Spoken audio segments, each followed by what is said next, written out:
Шартрский собор – один из крупнейших в мире комплексов витражной живописи. Украшался витражами фактически на протяжении всей своей истории.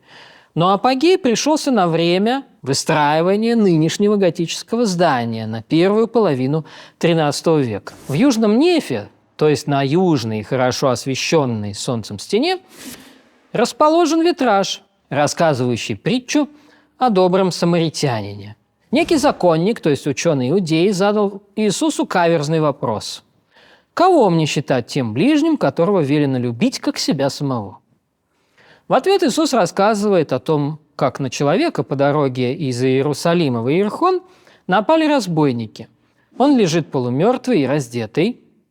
Мимо проходит священник и левит, самаритянин, который на той же дороге между Иерихоном и Иерусалимом находится. Он решает те деньги-то, 2 динария, которые он несет в жертву Богу, отдать на помощь ближнему. Эти 2 динария он отдает хозяину гостиницы. Одновременно с этим он маслом и вином лечит этого раненого человека.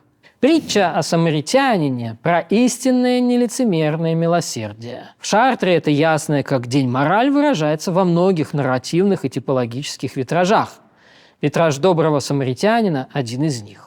Он знаменит своим качеством, богатством деталей и вероучительной мудростью. В нем инстинктивно хочется видеть что-то вроде проповеди в светящихся на солнце красках. В истории искусства витража он тоже представляет из себя важный этап. В начале XIII века шартрские мастера, пользуясь случаем масштабной реконструкции сгоревшего в 1194 году собора, усовершенствовали технику, обогатили цветовую гамму. Шартр и прежде славился своим синим цветом – «bleu de Chartres». И здесь мы видим его во всей его красе. Особенно летним вечером понимаешь, почему так много места здесь уделено орнаменту, оплетающему многочисленные сцены. Важно не только рассказать короткую притчу во множестве неизвестных Евангелию подробностей, но и подать ее красиво. Богатому орнаменту вторят и сцены. Их здесь целых 24. Это очень подробное для своего времени изложение истории, укладывающиеся у Луки в несколько фраз. Фигуры представлены в самых разных позах. Персонажи жестикулируют, общаются, разговаривают, отворачиваются друг от друга. Витраж велик. 816 на 240 сантиметров. Естественно, видимость сцен не одинакова. Если нижние сцены чуть выше наших глаз, то верхние видны без оптики лишь в самых общих чертах. На самом деле иерархию смыслов и образов следует искать не внутри одного витража, а в 2 чинах витражного убранства храма в целом. Нижний чин, находящийся на уровне прихожанина, украшает боковые стены. Он рассказывает и поучает. Верхний чин, клеристорий, парит над нашими головами и являет обычно крупные фигуры – Бога, Марии, святых, пророков, местных святых, епископов, аллегорические изображения церкви, то есть предъявляет славу Града Небесного здесь, на грешной земле. Работа аналитической мысли, основанная на знании и понимании Библии, других духовных текстов, предполагается в большей степени в нижнем чине. Там нужно разгадывать. Витраж оформляет рассказ в довольно сложной структуре. В ее основе 3 гигантских цветка, каждый по 5 сцен, 4 лепестка вокруг сердцевины. Между цветками 2 медальона с боковыми сценами, помещенными в полумедальоны. Как обычно, рассказ начинается внизу с подписи заказчиков – городского братства сапожников. Одни заняты обычным своим сапожным делом, другие – группой, приносят витраж, за что получают в правом углу благословение десницы Божией. Первый нижний медальон показывает внизу Иисуса, рассказывающего притчу законнику. Слева от этой группы некий путник выходит из города Иерусалима. В центральном медальоне его поджидает опасность. Разбойник вынимает меч, справа на него нападают. В верхнем лепестке несчастная жертва лежит полураздетая, с перевязанными ногами в окружении тех самых бессердечных священника и левита. Над первым медальоном слева направо повествуется о вмешательстве самаритянина.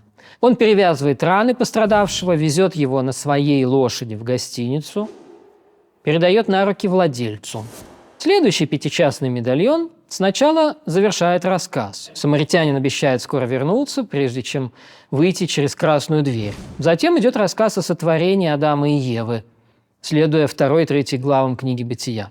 Бог вдувает жизнь в Адама, тот нагишом гуляет по Эдему, Бог вынимает из Адама Еву, пока тот спит, Бог велит чете не есть от древа познания. Над 2-м медальоном в деталях описывается грехопадение. Адам с Евой мирно беседуют под деревом, у Евы цветы в руках, видимо, подарок от мужа.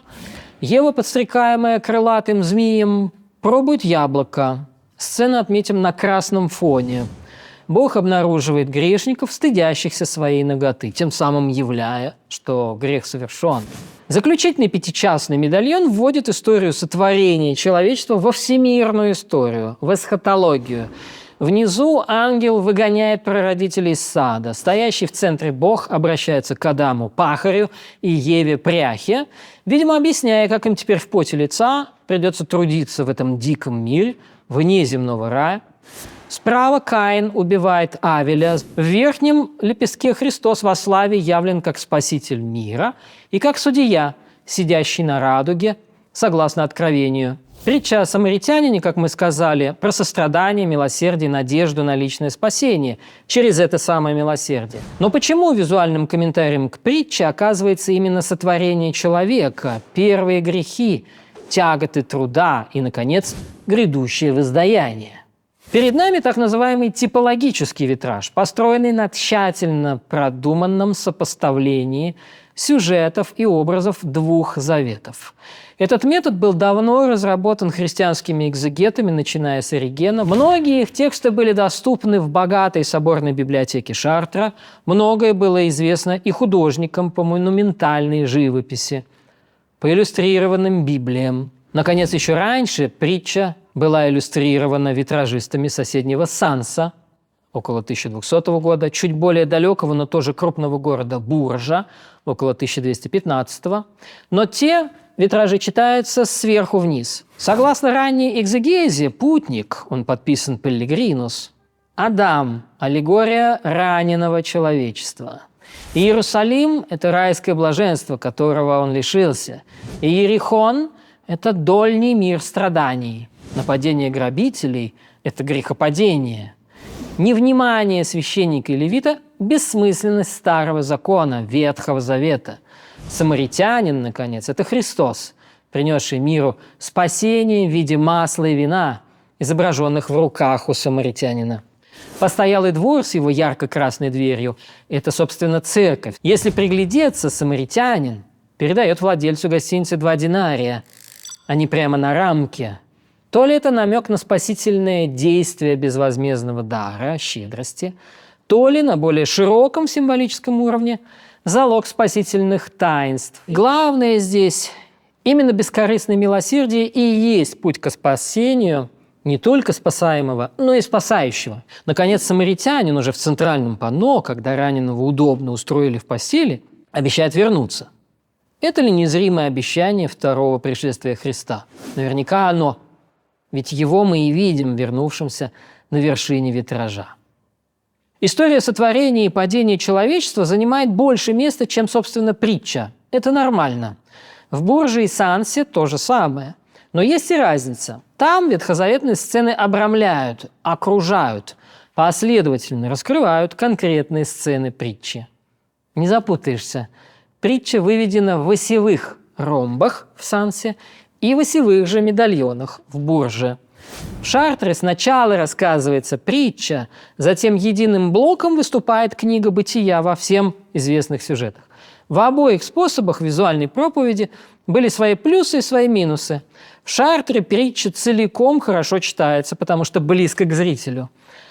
Она, однако, будто не вписалась в выделенные ей два комплекса и залезла в историю сотворения человека. Случайность ли это? В витражном искусстве при всем его престиже, при всей дороговизне и ответственности хватало, например, ошибок в латыни. Один умник XIII века даже в проповеди пожаловался, что Бурские витражисты так натемнили, что запутали его в юные годы окончательно. Он ничего не понял.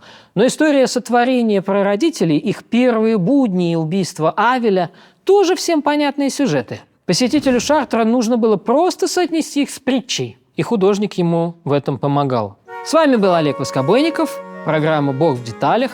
Смотрите наше следующее расследование через неделю и подписывайтесь на наш канал «Идеи без границ».